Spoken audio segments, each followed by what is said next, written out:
Lega. Lei è Sofia Lassi, da Volterra, attrice e cantante. Dopo Io canto Generation con Gerry Scotti è un pezzo sulla condizione di chi si sente bullizzato. 11:23, il buongiorno si sente dal Varin. Come va? Come va? Male, malissimo, male, malissimo. Perché? Cos'è successo? Avete sentito il nostro Giulio Cainarca prima, ha dato la notizia: soldi per rovesciare la giunta, arrestato il sindaco di Vigevano, sindaco che conosciamo tutti molto bene della Lega. L'accusa è di corruzione. Salvini, lo conosco, è una persona onesta. 5 ai domiciliari, il primo cittadino, una consigliera e 3 dirigenti di una municipalizzata, 2 indagati, l'ex parlamentare della Lega Ciocca e un imprenditore. Sindaco di Vigevano, Ceffa, è stato arrestato per corruzione. Siccome ci siamo abituati a queste cose, vedi Toti, eccetera, rimane l'amaro in bocca, ma anche un pochettino di arrabbiatura. Poi, come al solito, lasciamo vedere cosa succede, chi ha ragione. Intanto abbiamo una manciata di minuti prima delle 11:30, quando arriverà la Lega Liguria, e quindi faccio in tempo a leggervi un po' di messaggi che stanno arrivando qui al 340 6709 659, il numero che serve a tutti voi per restare in contatto continuamente con la nostra redazione, inviando un WhatsApp al 340 6709 659, viene immediatamente letto da chi si trova in diretta. Commissione europea, ci scrive qualcuno, 10 voti di scarto. Vuol dire che Meloni da un lato e Salvini dall'altro possono fare l'ago della bilancia. Non è tutto negativo, quindi? Finanziamento pubblico, sì, a patto che venga reso veramente trasparente il finanziamento privato, specie a mezzo di fondazioni ed associazioni. Sono un po' le domande che vi ha fatto Sammy Varin nel corso della rassegna stampa dalle 7:30 alle 9:30. Se ve la siete persa, va in onda ancora questa sera il meglio e il peggio della rassegna stampa dalle 20 alle 21, o potete riascoltarla in podcast sul sito radiolibertà.net. Vi ho chiesto: che ne pensate del finanziamento pubblico dei partiti? Lo possiamo reinserire oppure no? Ma soprattutto, dove andiamo a prendere i soldi? A chi li togliamo? I complimenti alla Ravetto, ma i sinistri hanno avuto anche il coraggio di controbattere, ci dice Luigi da Treviso. Il figlio di B ha dichiarato che la RAI è un esempio da seguire, alleato con il PD per escludere la Lega. Stiamo parlando male di Tajani? No, non è vero, non parliamo male, però tra le mie provocazioni vi ho chiesto questa mattina: che cosa direste se doveste incrociare per caso per strada Tajani? Che cosa esclamereste e che cosa gli direste? Chiaramente si scherza sempre, però ne sono arrivate di proposte e di battute interessanti. Buongiorno. Tajani ha una facciona bella grossa che prima che la perde ce ne vuole. E è di origine arabe Tajani? Sì, l'ha detto lui, e ci abbiamo già scherzato anche su questo, e basta scherzare Tajani. Sammy, sei simpatico. A Tajani gli direi scritto in dialetto è molto complicato. Ricordate sempre: l'Ucraina non è Europa, l'Ucraina non è Europa. La Meloni striglia Tajani, è tutta una finta. Ciao Sammy, se incontrassi Tajani di Forza Mediaset, lo manderebbe a quel paese, Dani da Como. Sammy, la rassegna stampa di Cainarca era top, ma a me piace molto anche la tua, perché è dissacratoria e coinvolgi gli ascoltatori. Grazie Dani, sei una stelassa. Buongiorno, se incontrassi l'africano Tajani per strada, puntini, puntini, puntini, puntini, puntini, come ripicca, smettiamola di seguire le reti televisive Mediaset. Bye bye Tajani, Angelo da Venezia, perché la verità, insomma, che alla fin fine si potevano risparmiare 20 euro l'anno, e a causa di Forza Italia, a causa si può dire, no? E il canone Rai dall'anno prossimo verrà aumentato. Basta, me ne vado. questa rassegna stampa non l'ascolto più. Tu sei un uomo di spettacolo da circo, ma questa fascia oraria era la mia preferita. Dopo tanti anni, dal 98 e sostenitore, ascolto Rai Radio Classica. Mi spiace, spiace più a me veramente, però ragazzi, questo è quello che Sammy Varin sa produrre, sa lanciare a chi piace, a chi non piace. Il bello è certamente fare qualcosa che nessuno fa sulle frequenze televisive, radiofoniche, online, eccetera. La nostra rassegna stampa è unica, sappiatelo. Poi proprio perché siamo unici e diversi completamente, può piacere, può non piacere. Tajani è un uomo senza palle politiche, chiaramente di sinistra. Bisogna lasciare fuori dal centrodestra Tajani e i sinistra volta Gabbana. I Tajani di sinistra, insomma, direi di no. Però, insomma, ci abbiamo un po' pensato con questo Tajani. Dici, come mai? Che cosa vuol dire? C'è una telefonata in linea, la prendiamo. Pronto? Sono Gianni da Genova, ciao Sammy. Oi Gianni. Ti ricordi già tempi che furono quando c'era ancora il buonanima di Sergio da Bolzano, che ne parlavamo, certo, insieme alla radio, eccetera, che la Lega deve ritornare a fare la Lega, se no è finita. Adesso quello che è successo ieri, lasciamo perdere i 20 euro del canone Rai, che è una buffonata tipica di quelli dei fratelli di von der Leyen, ma qua si tratta che finalmente ha gettato la maschera. Te lo ricordi che te lo dicevo, guardate che la Meloni qui e là, su e giù, poi gli hanno fatto fare il governo, si è messa a parlare con il caro Draghi, Mattarella gliel'ha dato subito l'incarico, perché? Perché si era già venduta. In Fratelli d'Italia, fammi un esempio di una persona competente, non c'è neppure uno, non ce n'è. E noi non possiamo fare i servi sciocchi di questa gentaglia qua, perché siamo al governo di che? Che abbiamo il pilota automatico inserito, abbiamo visto il Presidente della Repubblica, che purtroppo è stato un errore clamoroso quello di averlo votato, si doveva continuare a votare la Casellati e non dare assolutamente il voto a una persona che è la rovina del paese. Io non lo so se hai ragione, però come dico sempre, la verità sta nel mezzo, ma noi abbiamo il dovere di raccontarvi qualcosa di diverso, magari per farvi funzionare meglio i neuroni. Da Sammy Varin per il momento è tutto, io ritorno domattina in rassegna stampa ore 7:30.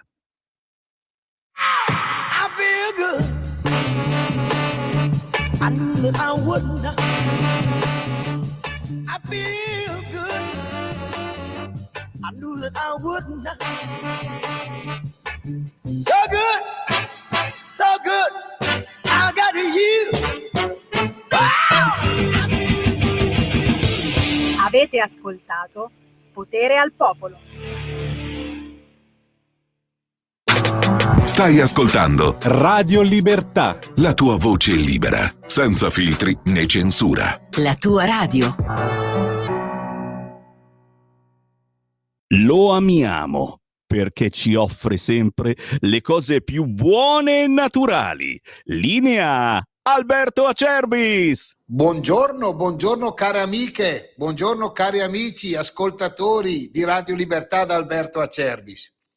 Questa mattina voglio parlarvi di una cosa straordinaria, di un momento particolare, di un momento importante per la nostra Italia. Se amiamo l'Italia, dobbiamo amare anche i suoi prodotti, i suoi figli, che alla fine sono i suoi frutti. Siamo in piena raccolta delle olive, stiamo producendo l'olio nuovo, qualcosa di straordinario. La produzione quest'anno è un po' migliore dell'anno scorso, anche il frutto si presenta bene. Quindi a tutti coloro che ci conoscono già, a tutti coloro che vogliono provare l'olio extravergine di oliva Acerbis, la grande offerta è di ricevere 6 bottiglie di olio Acerbis da 1 litro direttamente a casa vostra, chiaramente estrazione a freddo, chiaramente 100% italiano di olive italiane. 6 bottiglie da 1 litro di olio Acerbis a casa vostra, parlo dell'olio novello, 84 euro. Il trasporto è gratuito, chiamate 030 68 44 08 o visitate olioacerbis.com. Grazie. I can hear her heartbeat for 1,000 miles, and the heavens open up every time she smiles. And when I come to her, that's just where I belong. Yet I'm running to her like a river song. She give me love, love.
Ci colleghiamo con Lega Liguria. Fabrizio, sei in onda. Buongiorno a tutti da Genova e dalla Liguria. Oggi giornata uggiosa, un filo di pioggerellina, dai, tutto coperto. Ieri invece c'era un bellissimo sole, speriamo che torni anche per il prossimo weekend a vantaggio dei nostri ospiti che verranno a Genova e nelle due riviere di Levante e di Ponente. Ma passiamo subito al nostro primo ospite della mattinata, che è il nostro nuovo capogruppo regionale, Sara Foscolo, direttamente da Savona. Voglio sapere un po' dove si trova adesso. Ciao Sara. Ciao Fabrizio, buongiorno a tutti. No, in realtà sono a Genova anch'io in questa giornata uggiosa, perché incomincio a prendere le misure di questo nuovo incarico in Regione Liguria.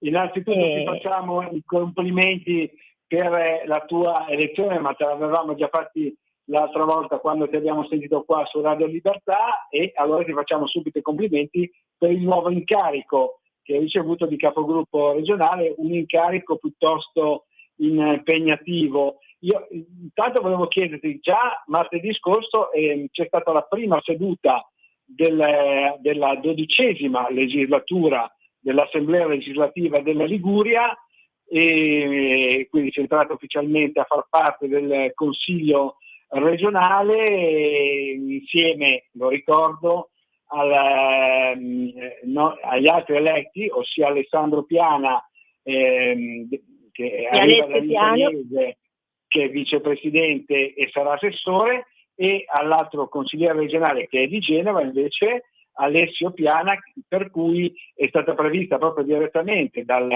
neo governatore ligure Marco Bucci un incarico di consigliere delegato, quindi un importante incarico anche per lui. Insomma, come ti sei trovata nella prima seduta del Consiglio regionale, Sara? Quali sono state le tue impressioni? Sicuramente è una nuova esperienza, perché anche se ho già fatto altre esperienze in comune, in provincia e in Parlamento, quella della regione è una nuova esperienza, quindi come tutti gli inizi c'è l'emozione di iniziare e anche un senso di responsabilità che senti, perché comunque vai a rappresentare il tuo territorio in Regione Liguria, dove sicuramente spero di riuscire a fare qualcosa, a portare il mio contributo per migliorare le condizioni della Liguria e della provincia di Savona, ovviamente, che è quella da cui io vengo. La squadra, vabbè, a parte che ci conoscevamo già e c'era già un buon rapporto con Alessio e con Alessandro, quindi si lavorerà sicuramente bene. Ho avuto modo di conoscere anche chi nel momento in cui Alessandro darà le dimissioni per andare a fare l'assessore e il vicepresidente, subentrerà lui in consiglio, e credo che ci siano tutte le condizioni per lavorare al meglio, per essere proprio una squadra con la S maiuscola. Ecco, in tal senso volevo soltanto ricordare che proprio ieri il presidente Bucci ha firmato il decreto per la nuova squadra, la nuova giunta regionale, che prevede per l'appunto, come dicevo prima, vicepresidente assessore Alessandro Piana, consigliere delegato Alessio Piana, che rimane quindi consigliere regionale, anche se con importanti deleghe a calcio, a pesca, blue economy, sviluppo economico, eccetera, Certo. e il nuovo assessore che anche lui è di Savona, che è Paolo Ripamonti. Quindi Paolo Ripamonti, esatto. Paolo Ripamonti, che avrà le deleghe anche all'area di crisi complessa, all'energia, cioè, che sono tutti temi ovviamente caldi in provincia di Savona, perché non dimentichiamo che abbiamo un'area di crisi complessa molto importante a Savona, che comprende tutta la Val Bormida e Villanova, dove c'è la Piaggio, e quindi avere un savonese che si occupa di queste cose farà sicuramente la differenza. E tra l'altro provincia di Savona, che ricordo è stata proprio recentemente colpita dalle alluvioni, queste bombe d'acqua che sono arrivate sul territorio in particolare del Savonese, ricordo, sia in Val Bormida, proprio alle spalle di Savona, e sia nella piana di Albenga.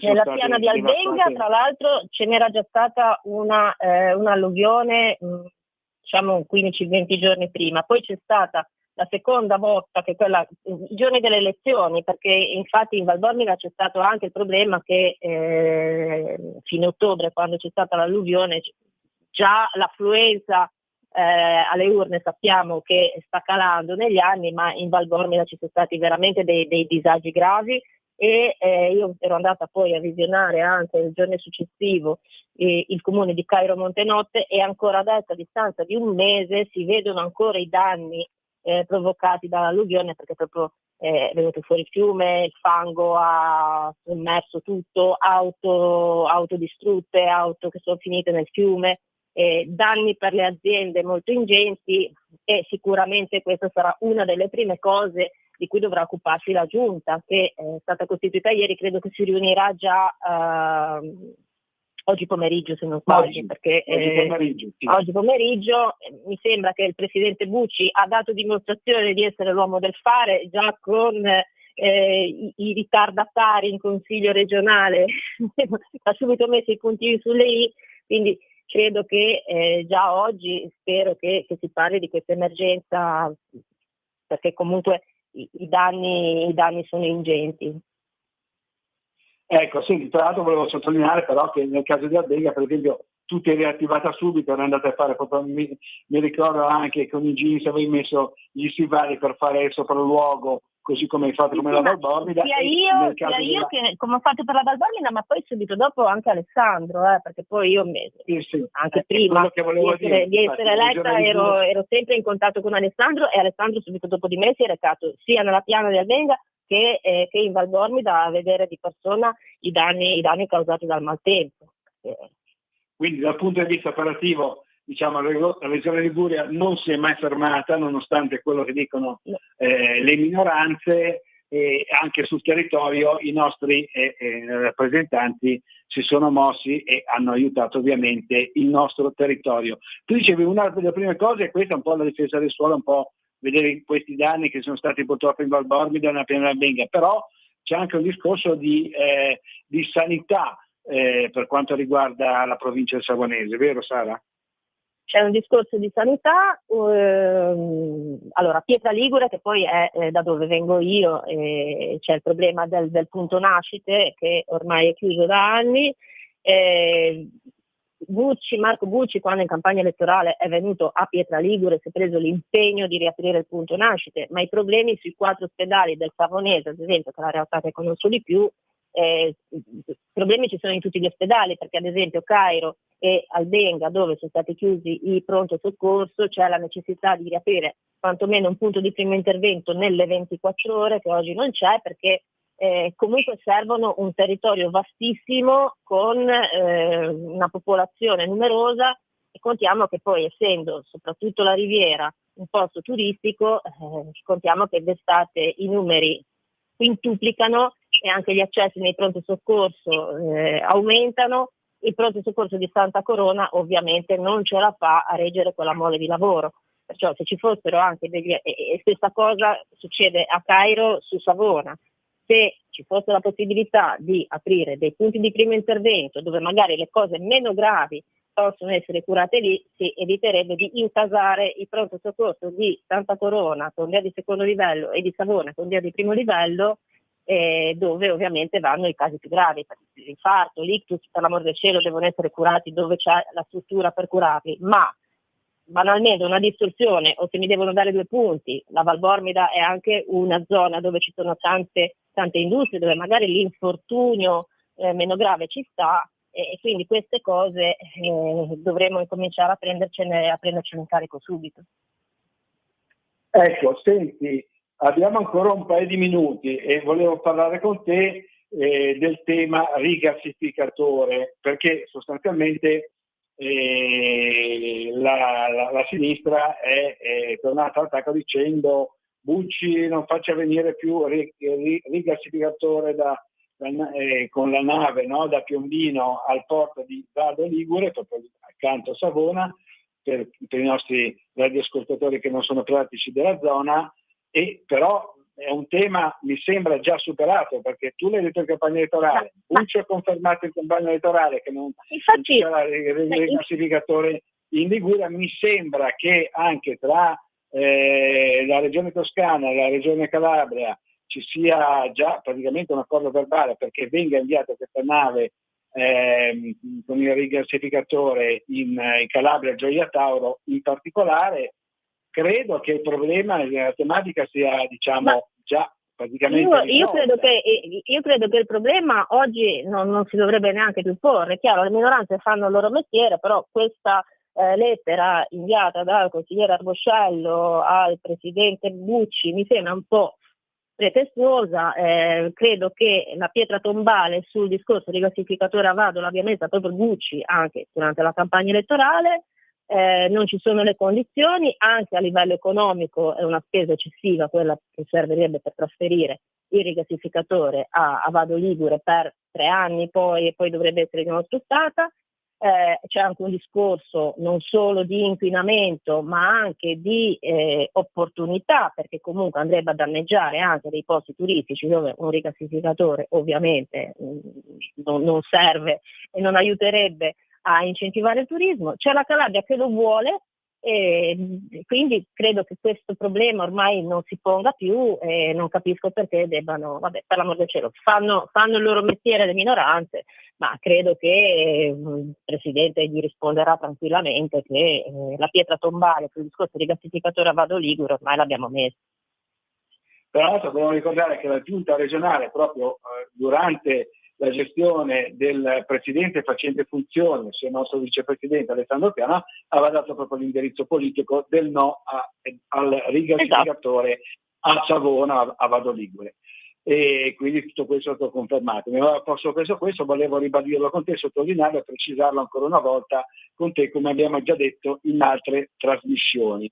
Bene, il nostro tempo a disposizione con te al momento è terminato, ti ringraziamo, ti auguriamo buona giornata e buon lavoro. Ciao Sara. Grazie Fabrizio, grazie a tutti, ciao. Grazie ancora al nostro nuovo capogruppo, complimenti a Sara Foscolo che arriva proprio dal Savonese e stamattina appunto era qui in Regione Liguria per avere un po' visione della struttura degli uffici e incontrare un po' di persone per portare avanti il lavoro e anche il programma della Lega per quanto riguarda il territorio e l'intera regione Liguria, ma passiamo subito, passiamo da Savona a Genova perché dovremmo avere già in linea il nostro assessore comunale Francesca Corso. Sentiamo se la Francesca è già in linea. Ciao Fra, ci sei?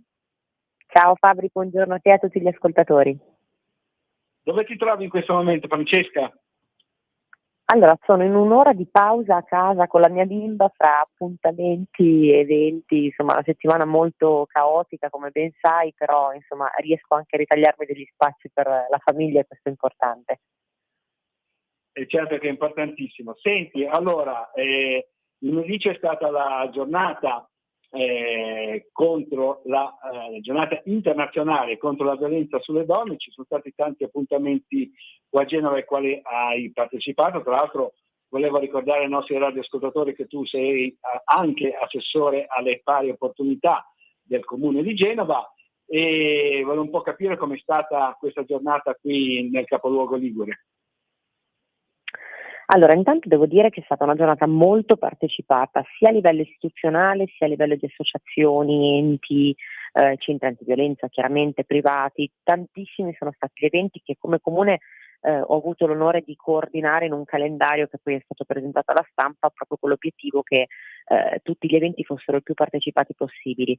Anche quest'anno ci siamo dati l'obiettivo di fare eventi molto variegati, di modo che potessero interessare un po' a tutta la cittadinanza, quindi abbiamo sviluppato spettacoli teatrali, momenti di convegni, presentazione di libri, mostre di arte, momenti di musica, insomma c'è stato veramente di tutto perché si potesse sentire coinvolto chiunque, perché chiaramente il tema di questa battaglia che ancora dobbiamo combattere purtroppo riguarda tutti quanti, riguarda uomini, donne, i più giovani soprattutto e anche le persone più adulte e quindi insomma, ancora questa mattina sono stata a un evento bellissimo nel municipio Medio Ponente in cui hanno partecipato delle scuole, dei giovani ragazzi che si sono immedesimati in situazioni molto brutte e hanno compreso quanto veramente questa piaga possa toccare chiunque.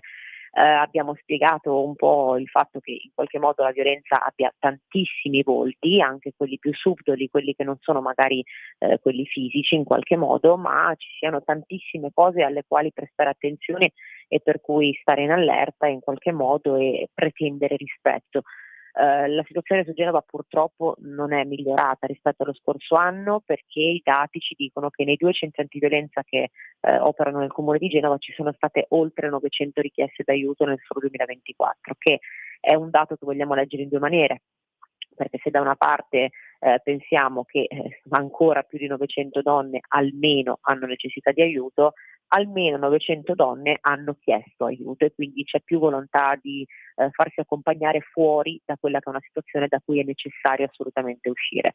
Quindi quello che a livello istituzionale dobbiamo sicuramente continuare a fare è la sensibilizzazione durante tutto l'arco dell'anno, il coinvolgimento di tutta la cittadinanza rispetto a questa lotta, ma soprattutto il supporto ai centri antiviolenza.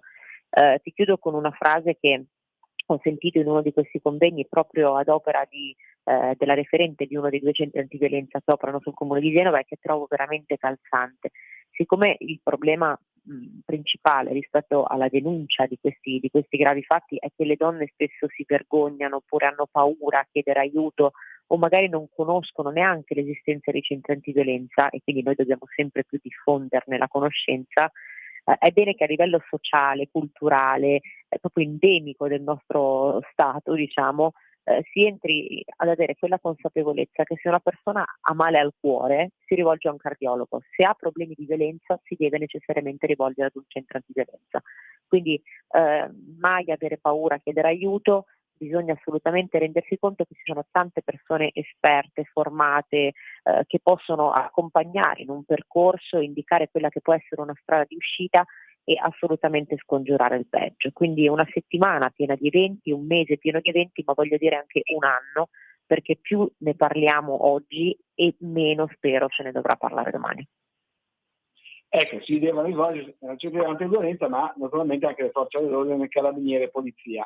Ecco, io volevo un attimino farti un'altra domanda, premesso che almeno qui a Genova nel carcere di Marassi circa il 70%, comunque si è stata la maggioranza dei detenuti di origine straniera, e volevo un po' richiamare quello che ha dichiarato la Premier Giorgia Meloni, ossia che appunto la maggioranza delle violenze sessuali insomma sono da registrare, perlomeno gli assalti per strada, insomma violenze sessuali fisiche sono da registrare, da imputare agli immigrati, soprattutto quelli irregolari. Ecco, chiaramente la sinistra questa dichiarazione ha fatto alzare un po' il verone. Questi però, io anche da giornalista lo dico, sono i dati di fatto. Ecco, non c'è nessun tipo di razzismo in tal senso, nella maniera proprio più assoluta, perché sono i numeri nudi e crudi purtroppo, e quindi con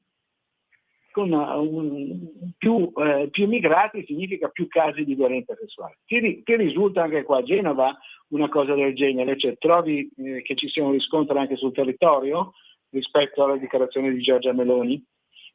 Beh, allora, quello che fa la sinistra spesso è un po' mistificare i dati, nel senso che Giorgia Meloni ha parlato di violenza sessuale e aggressioni per strada, e questi sono una dei tipi di violenza che esistono. Questi dati sono reali, i dati rispetto alle aggressioni per strada sono reali. Ti dirò di più, purtroppo questo, che è un altro tema che manda in tilt alla sinistra, è un dato che andiamo a ritrovare anche spesso nelle violenze che magari non vengono denunciate, ma anche all'interno delle quattro mura di casa. Questo perché c'è un problema culturale rispetto a determinato tipo di persone. Quindi se pensiamo per esempio al fondamentalismo islamico, la donna non ha lo stesso diritto di una donna occidentale di vivere la propria vita come vuole, ma sappiamo perfettamente che le donne spesso devono essere completamente coperte in volto, e questa a mio avviso è già una forma di violenza, non hanno la possibilità di lavorare e questa è una forma di violenza, sono costrette in qualche modo a servire il marito che magari ha anche 3, 4, 5 mogli, chi lo sa, nei propri paesi di origine. Quindi anche questo secondo me è un dato di violenza. Che poi tante delle violenze e dei femminicidi avvengano all'interno delle quattro mura di casa ad opera di partner, coniugi, familiari, ex fidanzati, questo è assolutamente un dato, ma se si parla di aggressioni per strada oppure di un dato rispetto a quelle che sono le culture di tanti paesi, non si può negare che questo problema persista.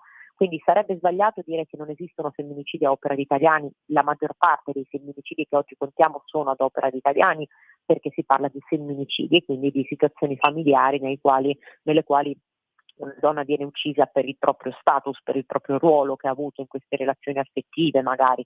Ma se si parla di aggressioni, se si parla di violenza di altro genere, è sbagliato allo stesso modo negare che purtroppo questo è un dato reale. Quindi quando si parla di battaglia contro la violenza sulle donne bisogna assolutamente, necessariamente considerare tutti i fattori, perché per sconfiggere la violenza contro le donne bisogna sconfiggere qualunque tipo di prevaricazione sulle donne stesse, che si tratti di quella all'interno di una famiglia, e purtroppo è troppo presente nel nostro paese, ma che si tratti anche quella di culture che pensano che la donna debba essere sottomessa o che abbia un ruolo di dignità assolutamente inferiore rispetto a quello degli uomini.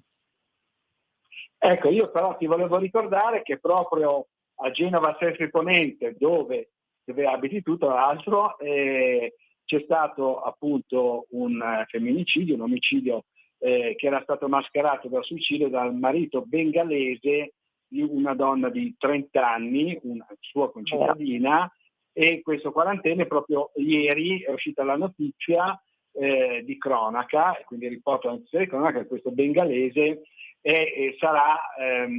dovrà affrontare il processo per omicidio volontario aggravato. Cos'era successo?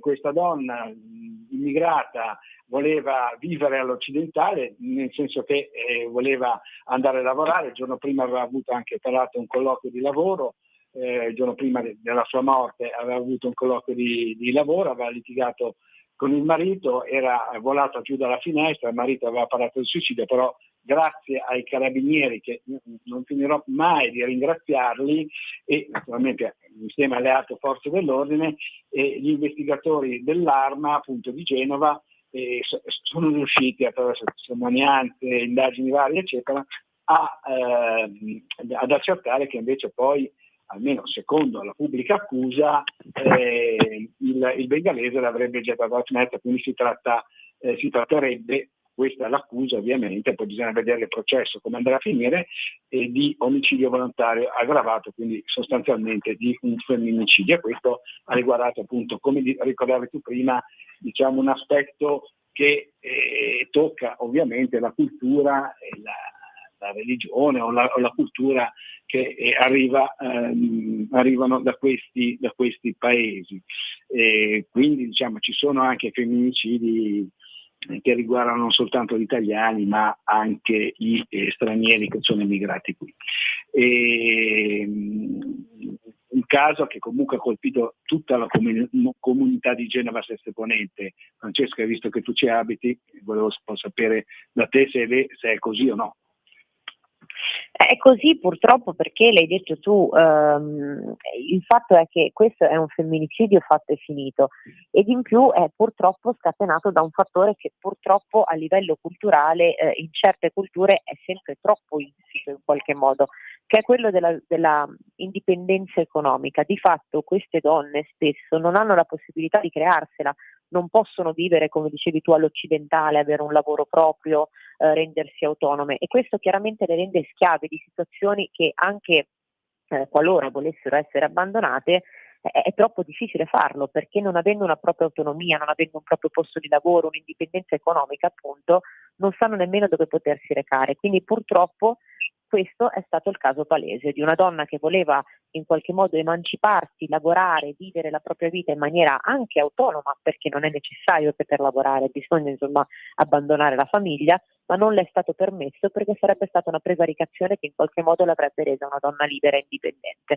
e quindi meritava a quanto pare la morte. Purtroppo questi casi, torno a ripetere, sono ancora più frequenti laddove una cultura prevede che la donna debba essere inferiore in qualche modo e non trattata alla stregua di un uomo. Ed è roba da matti che succeda e possa succedere qui in Italia nel 2024. Abbiamo finito il tempo anche con te, Francesca, ti ringraziamo, ti auguriamo buona giornata e buon lavoro. Ciao Fra. Grazie mille Fabio, un abbraccio a tutti. Grazie ancora al nostro assessore comunale di Genova, Francesca Corso, e per il momento da Genova e dalla Liguria è tutto. Linea a Milano da Fabrizio Graffione. Ehi tu!